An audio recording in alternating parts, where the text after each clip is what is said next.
В горещите летни дни идва и желанието ни за свежест и разхлада. Един от най-приятните начини за почивка в горещия сезон е с чаша бира в ръка. Знаем ли обаче достатъчно за здравословния ефект, който притежава тази напитка? Вижте следващия репортаж.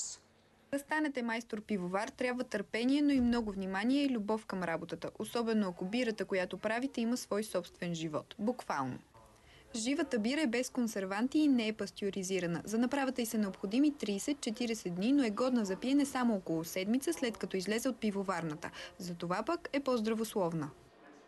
Живата бира е един пресен свеж продукт, без тази последна термична обработка, която променя доста вкуса. Необходим е опит, за да се открие идеалната комбинация от съставки. Като добавя към софийската вода различни по вкус малци и хмел, този майстор-пивовар прави 4 вида жива бира.